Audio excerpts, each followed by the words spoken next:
Hello everyone and welcome to your Advective weather update for March 3rd, 2023. Let's jump right into it. An active pattern overspreads the United States. We have winter weather alerts along the western coast with extreme winter weather severity index impacts possible. We have a low pressure system currently traversing through the United States there. You can notice it there in the middle of your screen, producing tornadoes and severe thunderstorms. Those tornado warning and severe thunderstorm warnings in the red boxes and yellow boxes accordingly. The big red boxes are tornado watches with flood watches and warnings stretching all the way from Ohio into Texas, and of course winter weather alerts stretching from Illinois through Michigan into the northeastern U.S. as well. We're going to be going over all of that and more here in short order. This video is going to be split into 3 different chapters, one for severe weather, one for flash flooding, and one for winter weather. Let's get started with the overview of things before we jump into that, though, and this is what we're seeing. So that flooding threat there, that's in the red, the severe threat in the yellow, and the winter threat there in the white and blue and pink colors. So that's for freezing precipitation, mixed precipitation, heavy snow, things of that nature. That's what you can expect if you are within any of those winter weather threats. All right, well, let's take a look now at the severe weather chapter. This is what we're looking at. We have an enhanced risk in place for parts of Kentucky, Tennessee, Alabama, Georgia, South Carolina, and North Carolina. This includes places like Nashville, Chattanooga in Tennessee, Huntsville, Alabama, northern Georgia. And again, we have numerous places such as like Lexington, Kentucky, for example, within the enhanced risk for severe weather. Around that, in the slight risk, places like Paducah. Memphis is just outside of that. Memphis is not really in much of a thunderstorm risk at this point as the threat has passed. Birmingham in a slight risk for severe weather, as is Atlanta. And yeah, that's what we're looking at in terms of the severe weather threat overall. Let's jump now into the wind threat. This is the biggest one for today. You can see there that black hatched region. That's where hurricane force winds or higher are a possibility. In the red region, that's where a level 3 out of 5 risk, that's enhanced for wind, is in place. A level 2 out of 5 in the yellow and a level 1 out of 5 in the brown region. If you are within the level 2 or 3, it's really a good idea to keep an eye on the sky today. And if you're in any of these, you still want to have ways to get weather alerts just in case severe weather strikes your area.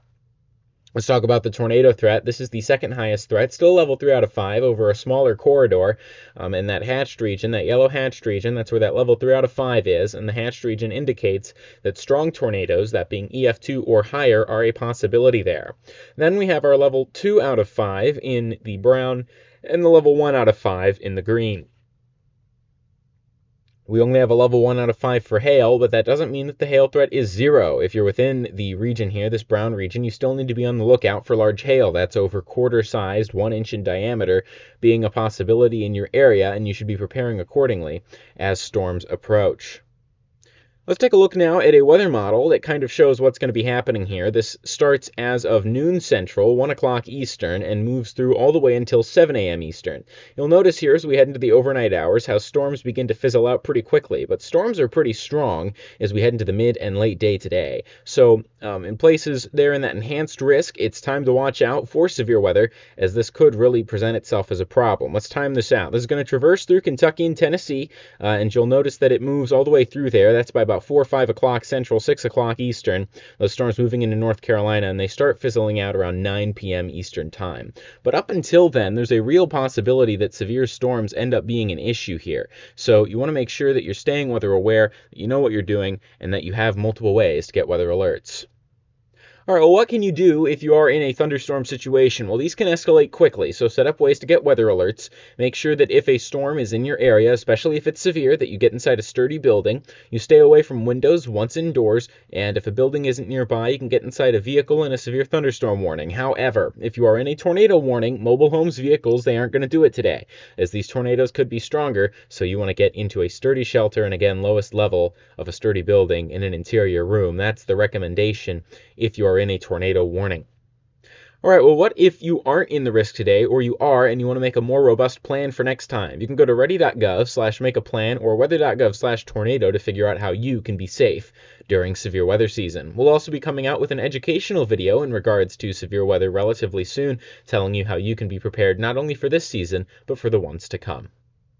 All right, let's move on to the next chapter of this video. That would be the flash flooding chapter. We have a level 3 out of 4 moderate risk in place today. That's rather significant, stretching all the way from southeastern Missouri through southern Illinois, northwestern Kentucky, stretching all the way up through southern Indiana into southwestern Ohio.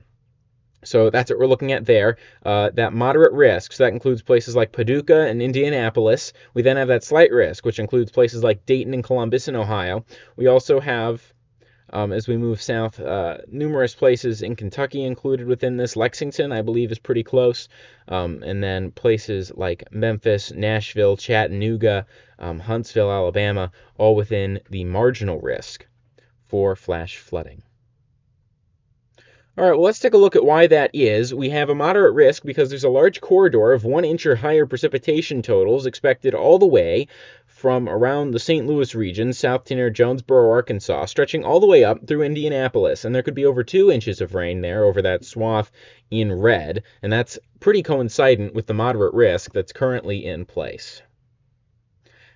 All right, well, what can you do if you're in a flooding situation? Make sure that you know if you're in a floodplain what your risk is, what the fastest way to get to higher ground is. Make sure you know what roads nearby are most likely to flood and which ones could be an escape route. And finally, be sure to secure those important documents. That's very important. Make sure those are in a place where they won't get flooded, as those are going to be very important, especially if you need to be claiming insurance, things like that, post-flooding.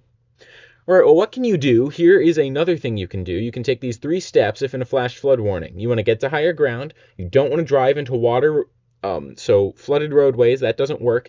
And finally, you want to stay informed. So again, whether you're in the severe weather threat or the flooding threat, you want to have multiple ways to get weather alerts. Let's move into the final chapter of this video, that being the winter weather chapter. Here are the key messages for this winter storm that is moving in from the Midwest to the Northeast. Note that the winter storm severity index values here are outdated. We'll be showing you the new ones here shortly. A potent winter storm will produce swaths of heavy snow over portions of the Midwest and northern New York and New England today into Saturday, with significant sleet and freezing rain being possible south of the heaviest snow. Areas in the Midwest could have snow rates of 1 to 3 inches per hour. That's rather significant, meaning that travel is going to be very dangerous with those gusty winds in place. Travel could even be impossible, and heavy wet snow could also result in scattered power outages. Across the Northeast, a combination of heavy snow rates exceeding 1 inch per hour and gusty winds will also lead to low visibility and dangerous travel conditions, with freezing rain and sleet being a possibility for portions of the mid-Atlantic states into the southern New England states as well, and this could produce slippery travel and power outages. Let's talk about the ice threat first, but before we do that, let's talk about the winter storm severity index. You'll notice there on the West Coast, those extreme values, they've been getting hammered over there, but you'll notice there in the Midwest, where we were seeing those orange areas, the moderate areas, now we have major and extreme there in northern Indiana being the extreme region, with the major region going all the way from northern Indiana into southern Michigan there, very close to Detroit, although Detroit is within those moderate impacts. So if you're in the moderate or higher, expect some serious disruptions to daily life as this storm moves through. You'll also notice there in New York, heading into New Hampshire, places near Concord, getting significant snowfall possibly as well. That could be of significance too, causing significant disruptions to daily life as well, hence the major impacts expected. All right, let's talk about that ice threat now. I was referring to earlier, you'll notice there that places are going to be getting there nearly 1/10 of an inch in highest scenarios there. In more flat regions, and in more mountainous regions, you could get up to 1/4 of an inch of ice. Not good news there. That's over the next day or so. We'll see here what the forecast looks like with time. And then we'll also take a look now at the 2-day snowfall forecast. This is what we're seeing. So from now to Sunday, March 5th at 7 a.m., this is what we're looking at. We're seeing significant snowfall there, over 1/2 foot likely from northern Indiana, stretching through Michigan, and then over 1 foot of snow there in those maroonish areas in New York, Vermont, New Hampshire, so on and so forth. And of course, in the Northwest, significant snowfall expected in more mountainous regions. They've just been getting hammered over there. Well, what can you do? If you're caught outdoors in a winter storm, be sure to find shelter, cover exposed body parts, melt snow for drinking water because you don't want to get too cold, and exercise so that way you're keeping yourself warm. Keeping yourself warm is key if you're caught outdoors in a winter storm, and finding shelter is the next step. You want to be in a relatively sturdy and especially a warm shelter. That's what you want to do. All right, if you must travel during a winter storm, especially if you're within that moderate, major, or extreme impact zone, you need to make sure that your vehicle is clean, that you're keeping it slow, and you're leaving extra distance between you and the vehicles ahead of you, as it can be difficult to see ice, and if you need to suddenly stop for a vehicle ahead, you need to have enough space that you can slow down gradually without losing traction.